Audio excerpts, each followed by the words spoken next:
Fala, nação tricolor, tudo bem com vocês? Sejam muito bem-vindos a mais um vídeo do canal, mais um Bahia. Eu me chamo Amália e vamos falar de Bahia.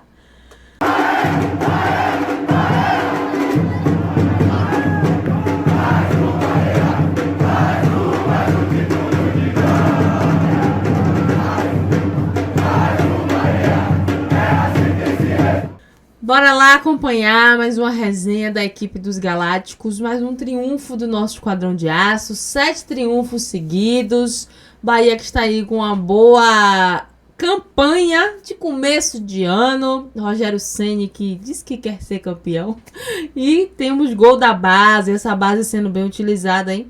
Tanto que o torcedor pediu para essa base ser utilizada. Bora acompanhar a resenha de quem sai, de quem fica, de quem está para chegar, se vai, se não vai. Bora lá. Dos torcedores aqui, Sam Leite está dizendo que esse Kiki Oliveira veio para perturbar ainda mais a cabeça de Rogério Paiva. Estou gostando dele. Rogério Paiva, porque o torcedor fala, né? O torcedor abusa dizendo que ele é Rogério Paiva.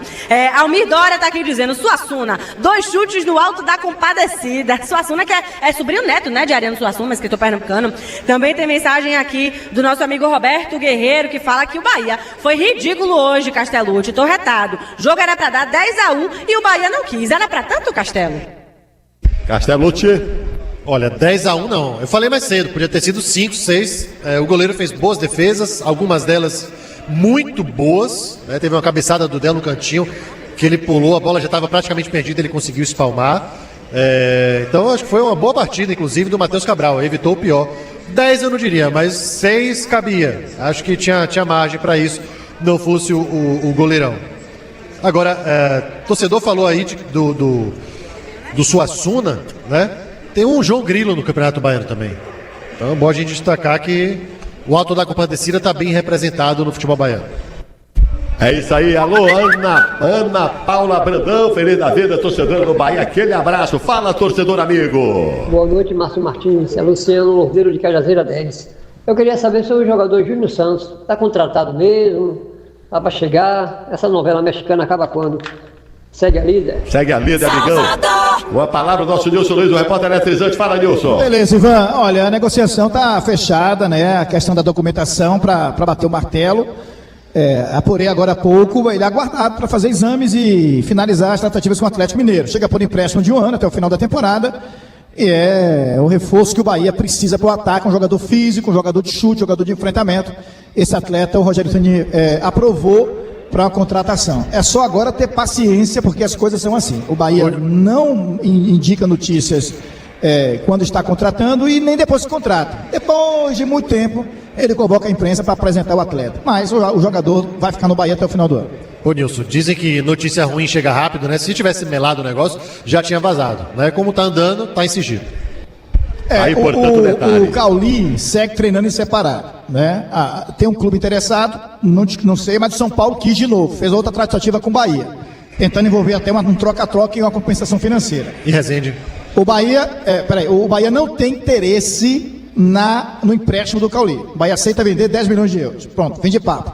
Tá treinando separado. Resende tem uma situação para o futebol japonês, mas de forma surpreendente ele apareceu hoje no banco de reservas e entrou no final. A apuração que eu fiz durante o jogo aqui na Arena Fonte Nova é que a negociação ainda não foi fechada. E Kaique, o atacante, foi mesmo pro Corinthians, Nilson? Foi sim, o Corinthians leva o Kaique até o final do ano por empréstimo. Por que, Ivan? Atletas reservas que não têm como competir com os titulares, que passam a ser reserva do reserva, o Bahia está repassando. O Bahia quer fazer um banco de reservas à altura dos titulares.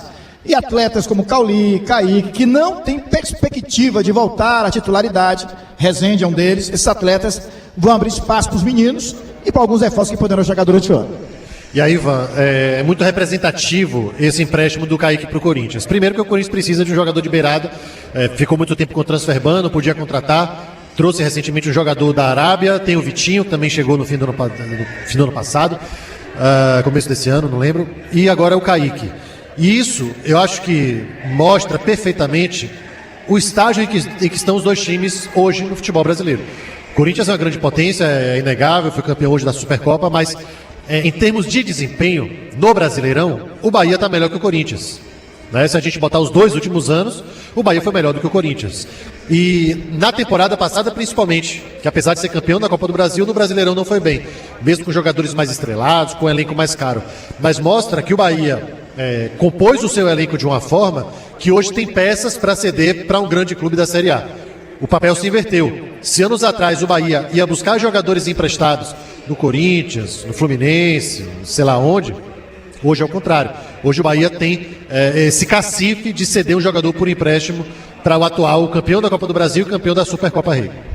Wilson Luiz, o Bahia volta a jogar pelo Brasileiro na quinta-feira, né? Aqui às 7 da noite, e pelo Campeonato Baiano volta a jogar quando, Edilson? Olha, Ivan, quinta-feira, né, dia 5, pega o Fluminense do Rio de Janeiro, parada dura pro Bahia aqui na Arena Fonte Nova, no horário que eu particularmente gosto muito, 7 da noite. Domingo o Bahia vai a Juazeiro, pegar a Juazeirense. Provavelmente esse time de hoje estará em campo contra a Juazeirense ou com outros garotos também. Pode utilizar até mais garotos contra a Juazeirense. Então, é a semana do Bahia. Fluminense, Campeonato Brasileiro, quinta-feira. E no final de semana, Bahia pegando a Juazeirense, lá no Adalto Moraes, domingo às 16 horas. Fluminense que veio de uma vitória, né? O Bahia também de uma vitória. Aliás, o Fluminense está jogando hoje. Seria da terceira rodada, foi antecipado para hoje. E esse jogo contra o Fluminense pelo Bahia, o que você acha aí, Gustavo? Vai ser um jogo duro. Como o Nilson falou, tem gosto de revanche.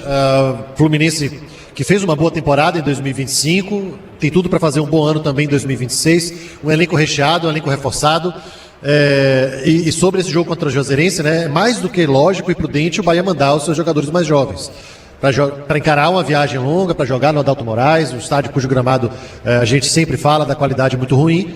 Não tem por que você arriscar os seus principais jogadores ou seus jogadores considerados reservas imediatos numa partida como essa. Agora o jogo de quinta vai pegar fogo, viu, Ivan? O Bahia 3-1, vamos cruzar, fala, torcedor. Boa noite, equipe dos Galácticos. Luciano de Cruz das Almas. Eu não gosto, particularmente, quando você limita um jogador a uma determinada área do campo. Se esse jogo demorar de terminar, Furquim vai criar raízes ali daquele lado. Eu acho que você, de certa forma, engessa o jogador. Você mantendo ele preso em uma posição, ele não sai dali nem para beber água.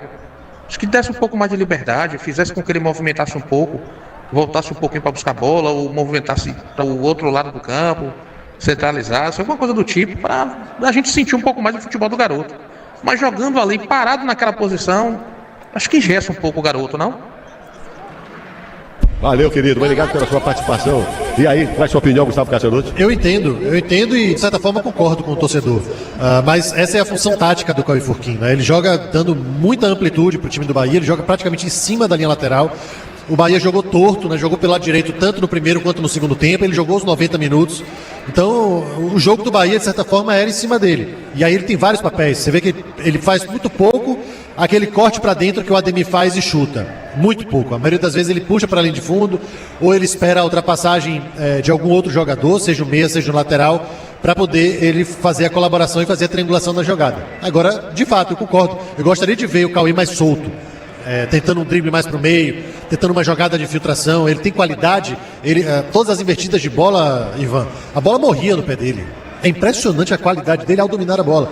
Então, jogador de muito talento, de muita qualidade, 16 anos apenas, muito vigor físico, tem muito ainda a desenvolver, muito ainda a crescer. E assim como torcedor, eu gostaria de ver aquele algo mais que o Bahia viu ao trazê-lo para cá. Porque hoje ele jogou muito bem. Com certeza nos aplicativos aí ele vai ter uma nota alta. Agora, poderia ter tido um pouco mais de fato se tivesse mais liberdade para jogar.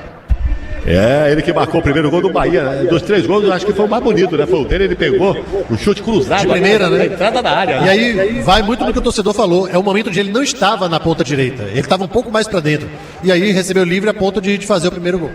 É verdade, porque ele é canhoto e joga pela direita, né? O futebol dele se assemelha ao de Ademir, na sua opinião, Gustavo? De certa forma, sim, Ivan. Eu acho que o Ademir tem mais velocidade, ou pelo menos explora mais a velocidade, do que o Cauê Furquim. Mas são jogadores bem similares, jogam bem abertos. O Ademir ousa um pouco mais ao cortar para dentro, inclusive ele melhorou esse fundamento, porque no fim do ano passado a gente percebeu o Ademir puxando muito para a linha de fundo para o cruzamento com a perna direita. O Cauê fez muito isso hoje. Agora o Ademir tem feito mais o corte para dentro, para arriscar o chute, para arriscar o cruzamento. Recentemente o Everton Ribeiro fez um gol de cabeça justamente com o Ademir puxando para dentro e cruzando para ele. Então acho que o Cauê pode e deve, isso vai acontecer, se espelhar um pouco mais nesse quesito aí no Ademir. Tá legal, tá importando o Gustavo Castanito. Luana Campos. E o torcedor do Bahia saiu feliz, gostou do que viu, Luana? Saiu feliz, saiu satisfeito, Ivan. Acha que o Bahia jogou melhor, claro, na primeira etapa, foi quando abriu o placar. Achou que ficou devendo um pouquinho no segundo tempo, mas no geral saiu confiante, disparado. Melhor em campo, na opinião do torcedor, foi Del. Inclusive, Ivan, deixa eu ler algumas mensagens do torcedor aqui no nosso chat do YouTube, porque a gente está ao vivo também no canal do Márcio Martins, Rádio Salvador FM, canal do Dito Lopes, canal do Nilson Luiz também com a gente. Eu tô aqui com Marcelo. Ixi, perdi a mensagem de Marcelo. Mas ele fala assim, ó, time todo reserva, podendo ter 3 desses aí como titular. Del, lateral direito, e Carlos Alexandre. Ele fala também que Cauê Furquim, se soltar mais a bola, vai ser muito útil na temporada. Também tem mensagem aqui pra gente de Cacildo Brandão. Cacildo fala que esse Kiki é muito esforçado, viu? Não tem bola perdida. Alan Pimenta fala o seguinte, ó, pode entregar a taça, viu? Bahia campeão baiano, Ivan. É isso aí, Luana Campos. Ô, Nilson Luiz, os jogadores que atuaram hoje aqui, nenhum vai jogar contra o Fluminense, ô Nilson? Alguns vão pro banco de reservas, né? O time que vai atuar contra o Fluminense, que vai entrar em campo, ele deve repetir o time que entrou contra o Corinthians, né, Ivan? Provavelmente no banco ele leva o Furquim, ele deve levar o Nestor, o Eric, o Carlos Alexandre, o Michel não vai porque está suspenso, foi expulso contra o Corinthians, o Del deve ir no banco, Canu, Gabriel Xavier, Roman Gomes, mas pro jogo o jogo jogado contra o Fluminense, deve começar com o time que começou contra o Corinthians. Valeu, agora vamos para o comentário do jogo Bahia 3.1. E aí, Gustavo Castellucci, foi justo o resultado? Olha, Ivan, foi um jogo onde o Bahia mandou e desmandou. Foi superior durante os 90 minutos, teve mais volume de jogo durante os 90 minutos, abriu o placar logo no comecinho, mostrando que tem um time com muito mais qualidade do que o Porto, mesmo jogando com a equipe reserva. Não só tecnicamente, mas também taticamente o time comandado pelo Rogério Ceni, isso faz toda a diferença. Algum torcedor falou sobre isso, né? Ao contrário dos anos anteriores, o Bahia coloca o seu treinador principal desde o começo, seja com o time A, com o time B ou com o time C. Todo mundo sob a batuta do Rogério. E a gente percebe que o posicionamento dos jogadores, o modelo de jogo, o comportamento individual, o comportamento coletivo, eles se reproduzem muito, eles são muito espelhados com as 3 equipes. Então hoje o Bahia foi forte desde o começo, marcou o primeiro gol, antes dos 30 fez o 2-0. O gol do Porto saiu no lance de muita confusão, de muito azar do time do Bahia. Eu não consegui perceber quem faz a falta, mas acho que foi o Michel Araújo, a tentativa de cortar uma bola, o jogador do Porto chega antes e recebe o chute na região do rosto. A marcação foi conturbada, houve uma conversa entre o Ricarli e o Luan Anderson, até havia a marcação do pênalti convertido pelo Luan. Mas esse resultado apertado de 2-1 não demorou muito, porque o Bahia conseguiu fazer o terceiro ainda na primeira etapa com o Michel Araújo. Então, praticamente fechou o jogo ali. A gente percebeu que no segundo tempo o Bahia continuou pressionando, continuou dominando o jogo. O goleiro do Porto, né, o Rafael Cabral, o Matheus Cabral, ele ainda fez algumas defesas importantes na segunda etapa, a exemplo da tentativa do Roman Gomes já nos acréscimos de fazer o quarto. O Bahia foi superior em todos os quesitos. Todos os quesitos. Então, acho que poderia ter fechado aqui hoje um 4-5-1 tranquilamente. O goleiro adversário fez boas defesas e evitou que o placar fosse mais elástico. Acho que o objetivo foi alcançado, Ivan. O Bahia queria dar continuidade à boa campanha que vem fazendo no estadual e conseguiu. Queria dar rodagem a seus jogadores reservas e conseguiu. E vai chegar para o jogo contra o Fluminense com os seus principais jogadores descansados e os jogadores de banco com ritmo de jogo. Jogaram 60, 70 minutos aqui hoje. Isso aí é muito proveitoso. Isso aí torna o primeiro trimestre do Bahia de 2026 muito diferente do de 2025, quando teve experiências com treinador adjunto, com elenco considerado C ou B e não tinha a rodagem que tinha. O Campeonato Brasileiro começa antes, então isso já exige também muito mais dos jogadores titulares. Apesar do aperto no calendário, acho que o Bahia hoje começa muito bem. Talvez seja o melhor início, talvez não, é o melhor início entre os clubes da Série A, com a melhor campanha mais produtiva e o rodízio mais produtivo também. Tá aí, portanto, o nosso comentarista Gustavo Castellucci, analisando Bahia 3-1 em cima da equipe do Porto de Porto Seguro. Vamos pro Zé, fala, torcedor amigo. Boa noite, Galácticos. Aqui é César Xavier falando de Aracaju, Sergipe. Para mim, o melhor do jogo, ou um dos melhores, Kiki Oliveira. Participou, de 2 gols aí, da jogada de 2 gols. Primeiro gol, ele que dá o passe para o gol de Furquim. E no segundo gol de Michel Araújo, ele que faz a jogada também. E outra coisa, a movimentação dele aí, muito intensa aí, Se movimentou bastante no decorrer da partida. Jogador que promete, viu? Então, segue a líder.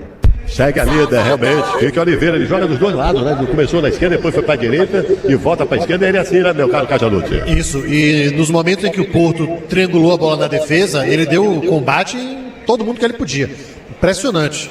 Teve um lance que ele correu, deu 3, 4 tiros tranquilamente, tentando fazer o abafa, tentando forçar o adversário ao erro na construção. Então, se falta talento em algum momento, não falta esforço do Kiko Oliveira. Com certeza, vai ser casa cheia aqui na Fonte Nova. A bola vai rolar às 7 da noite com a equipe dos Galatas entrando em campo às 18 horas para Bahia e Fluminense pelo Campeonato Brasileiro. Aqui Bahia 3, Porto 1. Paulo Germano Júnior, vamos com seu detalhe final, já que estamos encerrando a nossa grande jornada esportiva que começou às 3 da tarde deste domingo, dia 1º de fevereiro de 2026. É com você, Paulo Germano Júnior. Vamos nessa, Ivanildo, com muita chuva lá no Rio de Janeiro, no Engenhão, primeiro tempo de partida, 27 de jogo, Botafogo 0, Fluminense também 0. Para você que gosta do Campeonato Cearense, jogo encerrado lá no Presidente Vargas, Ceará 4, Horizonte 0. Um abraço e até amanhã, Ivanildo. Valeu, Paulão Germano Júnior do nosso plantão. Você, meu caro Nilson Luiz, as últimas do Bahia. O tricolor de aço está 100%, hein? Ganhou todos os jogos disputados até aqui, meu caro Nilson Luiz. É verdade, foi um ano até agora sensacional. 7 jogos, 7 vitórias, contando no Campeonato Brasileiro fora contra o Corinthians. Quinta-feira, Fluminense, domingo, Juazeirense. Michel Araújo está fora contra a equipe do Fluminense, foi expulso diante do Corinthians. E Rogério Ceni vai levar a campo os titulares na quinta-feira e os reservas com os garotos diante da Juazeirense. Kaique no Fluminense, Cauli tênis sem parado. É o Bahia se ajustando na temporada 26, Ivan. Esse é Nilson Luiz, confirmando que aqui Bahia venceu por 3-1 o time do Porto, com gols de Cauê, Del e Michel Araújo para o Bahia, com Luan Rodrigues de pênalti marcando para o Porto, para uma renda de R$ 423.566,30 para o público pagante, 16.152 torcedores. Detalhe final do comentarista gigante dos comentários, ele é Gustavo Castellucci. Um abraço para você, Ivan, um abraço aos galácticos que estiveram conosco ao longo dessa jornada. Mais um dia de batalha vencida e hoje com um bom jogo movimentado. Você narrou 4 gols, poderia ter narrado mais se não fosse um bom desempenho do goleiro do Porto. Um abraço para todo mundo e até a próxima.